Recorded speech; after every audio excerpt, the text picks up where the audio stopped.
Welcome to the Art of Procurement podcast with your host, Philip Eidson. Here, thought leaders share the trends, strategies, and tactics that you can use to elevate the role of procurement and your career. Hey everybody, and welcome to episode 87 of The Art of Procurement. And if this is your first time listening, thank you and welcome to the show. And actually, I had a new listener reach out to me over the week, and they told me that there's now 1.7 days of non-stop audio to catch up on, which to be honest was really crazy to me. And actually, as I record this episode, which is Tuesday, the day after Labor Day here in the States, it's exactly 1 year since I decided to leave the day job and focus on this crazy entrepreneurial journey. And I'll have to do a show or at least a blog post with some of my learnings from the first 12 months. But what I will say is that when folks talk about entrepreneurship being a roller coaster, when I started, I thought, well, maybe that sounds a little bit cliche. 12 months in, I can say with confidence that it absolutely is a roller coaster, and some. So, that saying certainly has its roots somewhere. But one of the main reasons I decided to jump off that proverbial cliff and of having the comfortable day job was that I could sense that change was coming, both to our profession, but also to the security of having a permanent job, particularly here in the States, where there's very few worker protections. I wasn't sure exactly where things were headed, and that's something that I sought to get clarity on over the past 12 months, and since starting the Art of Procurement podcast back in November of 2015. And so in today's podcast, it's part 2 in what I plan to really be a 2-part series, considering what the next generation of procurement will look like. And in the first part, that was episode 85, I explored if procurement will even exist in 10 years, and if so, what will it likely look like? And if you haven't already listened to that show, I would highly recommend it as a primer for this one.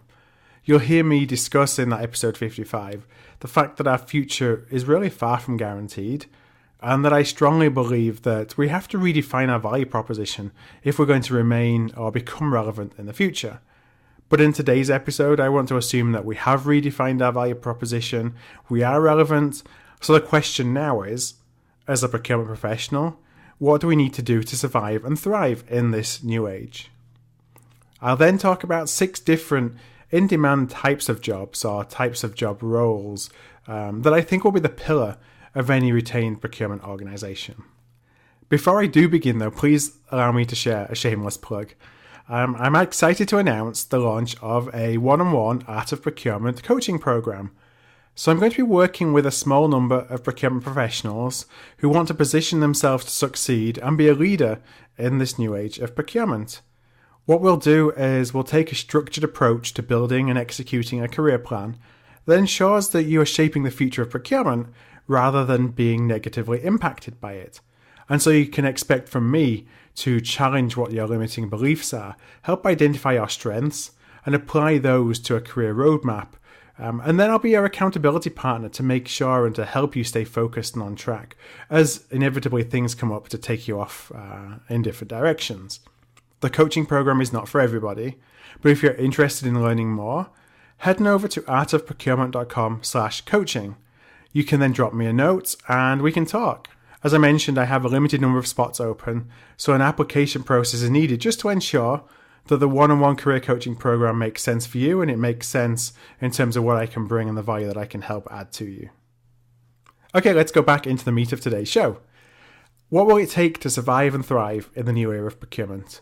And first I wanted to reinforce something that I talked about in the past, most recently in a webinar that I participated in as a panel member with SIG's Outsource Talks. And that's that I see procurement quickly becoming somewhat of a 2-tier profession, a profession of haves and have-nots, if you like. So the haves will become highly sought after. They'll be commercially minded, collaborative influencers. They'll be able to connect the dots between the needs of the business and the potential that exists within any particular supplier ecosystem. And they're going to have the subject matter and domain expertise that allows them to develop and execute strategies that will enable companies to build supplier relationships that are stronger than the sum of the parts. The haves will be skilled at pulling together information and resources from a variety of different internal and external sources. They'll be creating and delivering a solution to internal clients that appears seamless. And they'll be able to find different, new, efficient ways of delivering a lot of the transactional activities that we do today that require a human touch. So those are going to be the new procurement value creators. The rest, the have-nots, unfortunately, I think are going to ultimately become irrelevant in the new procurement. A lot of their skills are becoming, or have become already in many cases, commoditized. They'll be impacted by the fact that the only thing that matters in what they do is the cost of the delivery, what it costs them to actually provide those outcomes they bring. And so how much does a company have to pay to receive what it is that they do in their day-to-day jobs. And ultimately, particularly with the pace of technological change, these activities will likely be automated out. And a subset of our profession likely just won't have the ability to transition into those value-creating roles. And to be honest, I'm not sure if there's a middle ground. Maybe there is as the transition takes place, but when I look at the end goal, I'm not sure if there is a middle ground.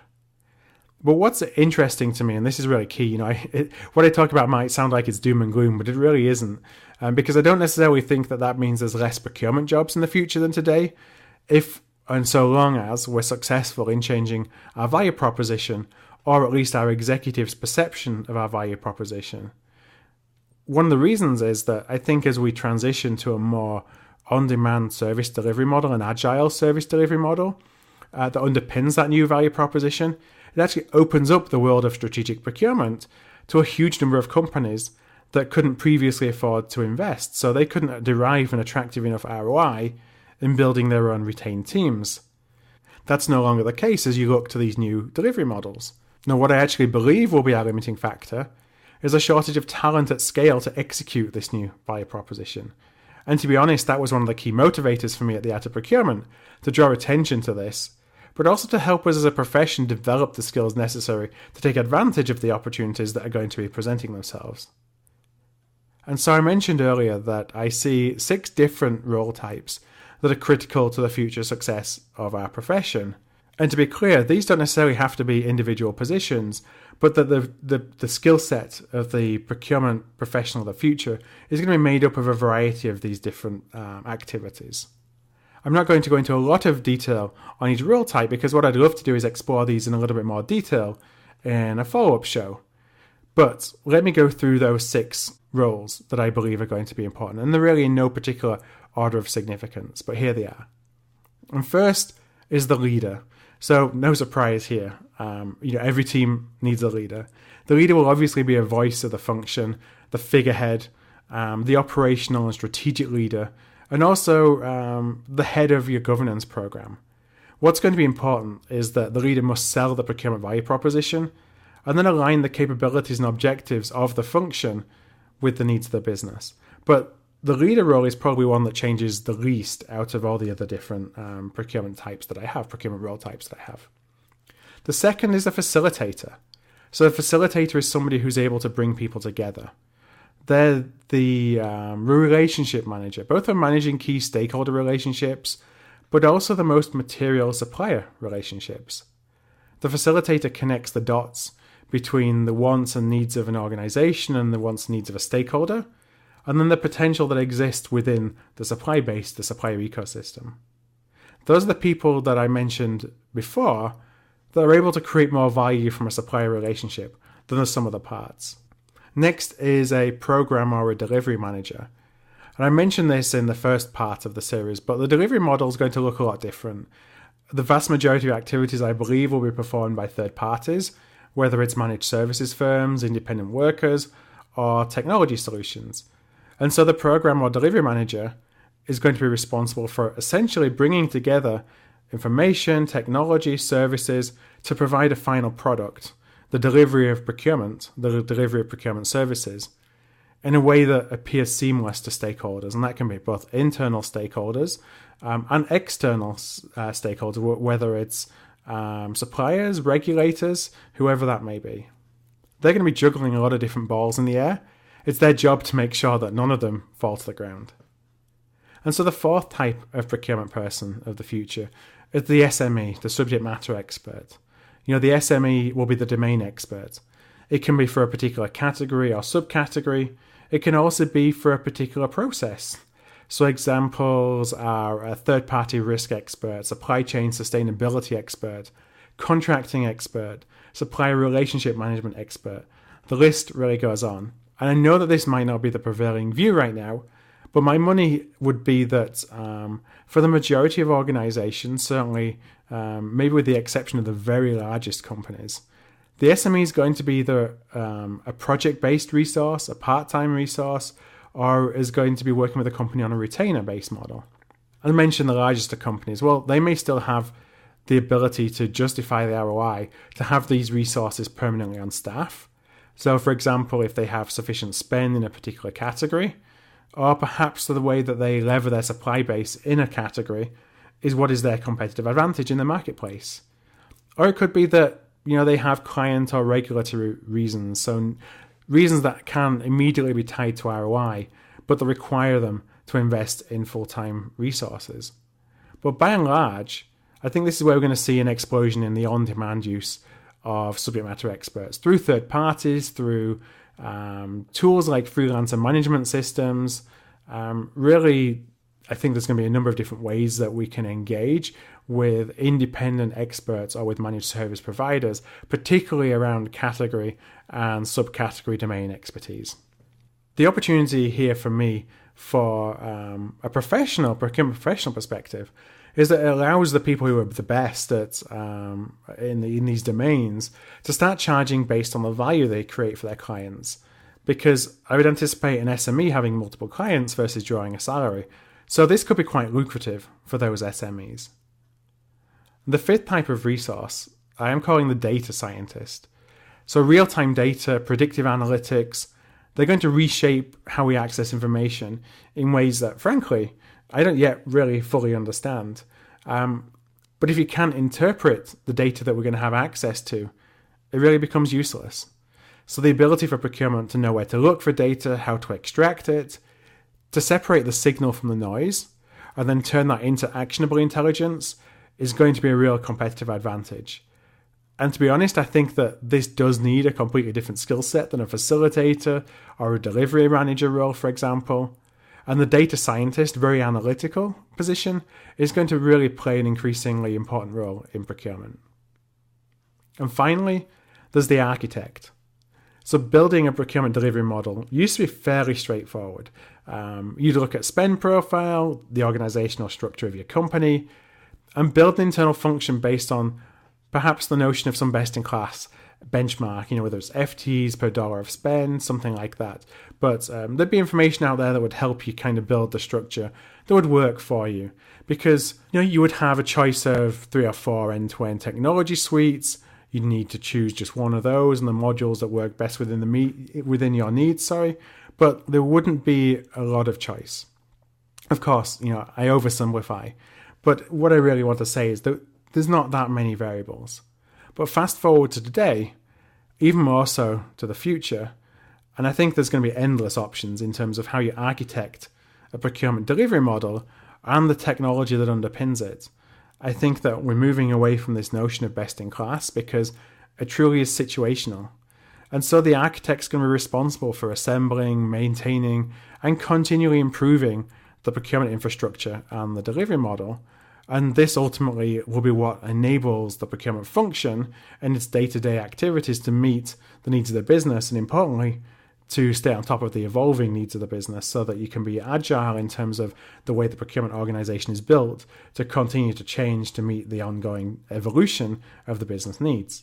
So those are my 6 key roles that I think will be exhibited by the haves in the next generation of procurement. So just to wrap up those again, it's a leader, a facilitator, a program or delivery manager, a subject matter expert, a data scientist, and the architect. So what do you think? Am I missing anything? Do you agree that SMEs will become partial resources? I'd really love to hear your views. And finally, actually, I wanted to touch on those who might be in a bit of a grey area. So who's going to be impacted the most by that?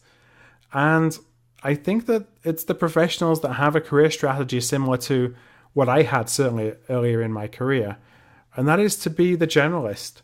So someone who can apply procurement best practices to any category, but that has very little domain-specific expertise. And, I focused on doing that in the early part of my career, and I thought that strategy would serve me best. And I say grey area for a couple of reasons. First is that while the role doesn't fit into where I think we evolve, there's no doubt that it's not going to go away completely. So it's not that people who are journalists who have that skill set are going to have no work. I think there'll just be less work. But I also say grey area because I think if you find yourself in that position, you can very easily go into either direction, to be a have or to be a have not. And I think that's where most of us are right now. My opinion is that, you stand still, you're going to become a have not. Those skills are becoming more and more commoditized. So it really becomes more of a race to the bottom. But likewise, I think you're also in a great position to stand up and to develop a career plan or strategy that positions yourself in one or many of those different job types. And so I think if you're able to do that, then I think there's going to be a lot of opportunities out there for you. And I really do believe that the future is bright. So with that, I want to wrap up another episode of The Art of Procurement. I want to thank you so much for listening. I hope that this has given you some food for thought because I don't claim that everything that I hypothesize on here is going to be 100% accurate based on my experiences, based on kind of where I see things going. But more than anything, I just want it to be, to think about where you're going in terms of your career. So that you're positioning yourself to succeed as the profession evolves rather than standing still. And I would love to hear your opinions. So as a follow-up, if you'd like to reach out, just head on over to the show notes. Those are going to be located at artofprocurement.com/nextgen2. That's artofprocurement.com/nextgen2. You'll find there some details on how to connect. All right. Well, thanks again for listening, and I will talk to you again soon. Thank you for listening to another episode of The Art of Procurement. To find an archive of all past episodes, you can go to artofprocurement.com/episodes. And to ensure you never miss another show, go to artofprocurement.com/subscribe.